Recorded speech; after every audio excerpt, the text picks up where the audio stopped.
दोस्तों, आजकल की इस फास्ट लाइफ में हमारा रूटीन ऐसा हो गया है कि हम आयुर्वेदिक तरीके से अगर हेल्दी रहना भी चाहें तो सब नेचुरल चीजें और हेल्दी रूटीन फॉलो नहीं कर सकते। वैसे तो हेल्दी रहने का शॉर्टकट नहीं होता, परंतु आयुर्वेद में रोज खाने योग्य करीबन 13 फूड आइटम्स बताए गए हैं जो सुपर फूड्स हैं, और कम से कम इन्हें खाकर हम अपने शरीर को उतना हेल्दी तो बना सकते हैं जिससे हमारी इम्यूनिटी बनी रहे और डे टू डे लाइफ में एनर्जी कम ना हो। ये फूड आइटम्स आप कोई भी उम्र के हों लेना चाहिए, तथा आप हेल्दी हों या आपको कोई छोटी मोटी बीमारी हो, आपके डाइट चार्ट में ये मस्ट होना ही चाहिए। सबसे पहला है आंवला, जो आपकी स्किन और हेयर के लिए बेस्ट आयुर्वेदिक मेडिसिन है। ये हमारे शरीर के तीनों दोषों को बैलेंस रखता है और विटामिन सी का अच्छा स्रोत है। इसलिए आंवले के मौसम में रोज आंवला खाएं, और अगर आंवले का मौसम नहीं भी है तो आंवला पाउडर ले। दूसरा है गाय का दूध, जो जन्म से ही हमारे लिए सही होता है। यह हाई क्वालिटी वाले प्रोटीन, कैल्शियम और विटामिनों का स्रोत है। आजकल हम भैंस का दूध पी रहे हैं, लेकिन आयुर्वेद में रोज भैंस के दूध पीने का जिक्र ही नहीं है। आयुर्वेद के अनुसार आपको भैंस का दूध तभी लेना चाहिए जब आप वजन बढ़ाना चाहते हैं, नहीं तो सामान्य व्यक्ति को केवल गाय का दूध ही पीना चाहिए। तीसरा है गाय का घी। गाय का घी एकमात्र खाने की चीज है जो हमारे दिमाग के ब्लड ब्रेन बैरियर को भी पार कर सकती है। ये ब्रेन में डायरेक्ट न्यूट्रिशन पहुंचाकर न्यूरॉन्स के स्वास्थ्य को बढ़ाती है। आप सिंपल रोज सुबह 1 चम्मच गाय का घी ले सकते हैं या रोटी वगैरह में लगाकर ले। खासकर बच्चों के लिए ये अमृत के समान है। और हाँ, याद रखिए कि गाय का घी शरीर में सिर्फ अच्छा कोलेस्ट्रॉल बढ़ाता है, खराब कोलेस्ट्रॉल नहीं बढ़ाता। इसलिए दिल के मरीज को भी रोजाना शुद्ध गाय का घी खाना चाहिए। चौथा है शहद। हमारे शरीर के सेल्स की जो डे टू डे लाइफ में डैमेज हो रहे हैं, उसकी मरम्मत के लिए आयुर्वेद में रोजाना 1 चम्मच शहद खाने का जिक्र है।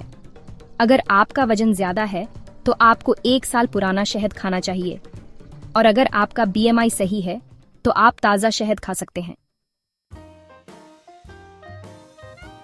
पांचवा है मूंग दाल। मूंग दाल सभी दालों में प्रोटीन के लिए बेस्ट है तथा पचने में हल्की होने के कारण इसे आप वीक में 3 से 4 बार खाने में ले सकते हैं, और नाश्ते में रोजाना उबली हुई मूंग दाल खाना सबसे अच्छा है। छठा है सेंधा नमक, जिसके रोजाना इस्तेमाल की सलाह आयुर्वेद के ग्रंथों में दी गई है, क्योंकि बाकी सभी नमक गर्म तासीर के होते हैं जो शरीर के कफ और पित्त को बिगाड़कर मसल्स में ढीलापन लाते हैं और बालों का झड़ना और सफेद बाल बढ़ाते हैं। दूसरे नमक और सेंधा नमक का रासायनिक सूत्र NaCl ही है, लेकिन सेंधा नमक में पोटेशियम जैसे कुछ अतिरिक्त खनिज होते हैं जो धमनियों पर आराम देने वाला प्रभाव डालकर ब्लड प्रेशर कम करता है। इसलिए सबको रोज सेंधा नमक ही खाना चाहिए, खासकर हार्ट के रोगी को। सातवां है लाल चावल, जो केरल में उगाया जाता है। यह कार्बोहाइड्रेट, विटामिन B कॉम्प्लेक्स और आयरन जैसे खनिजों का बहुत अच्छा स्रोत है। आप इसे रोजाना खा सकते हैं। आठवां है जौ। व्यक्ति को रोजाना जौ की रोटी या भाकरी खानी चाहिए। 9वां और 10वां है अनार और सूखी काली द्राक्ष, जिनका वर्णन आयुर्वेद में पौष्टिक आहार में सर्वश्रेष्ठ के रूप में किया गया है। आयुर्वेद में डायबिटीज, एनीमिया जैसे सभी के सभी रोग के डाइट में अनार लेने को कहा गया है। 10वां है गेहूं, जो कार्बोहाइड्रेट, विटामिन B कॉम्प्लेक्स और आयरन जैसे खनिजों का बहुत अच्छा स्रोत है। इसलिए व्यक्ति को केवल गेहूं की रोटी या केवल जौ की रोटी या गेहूं जौ मिक्स रोटी खानी चाहिए। 11वां है हरड़े का पाउडर। ये शरीर के तीनों दोषों को कम करता है।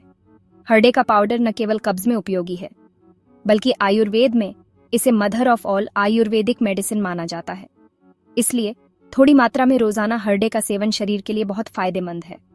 इससे आपका पूरा पाचन तंत्र नॉर्मल वे से रोज चलता है और दूसरे हानिकारक फूड में से आए सारे टॉक्सिन को बॉडी से बाहर निकलने में मदद मिलती है। आप हरड़े को आयुर्वेदिक डिटॉक्स मान सकते हैं, और हाँ, ये आंतों को कमजोर बिल्कुल नहीं बनाती।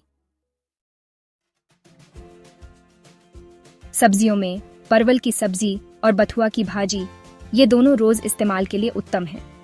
आप दूसरी सब्जियां भी खा सकते हैं, लेकिन इन दोनों का सेवन हफ्ते में 3 से 4 बार खास करना चाहिए। ऐसी ही हेल्थ रिलेटेड जानकारी आयुर्वेदिक वैद्य से जानने के लिए चैनल सब्सक्राइब करें।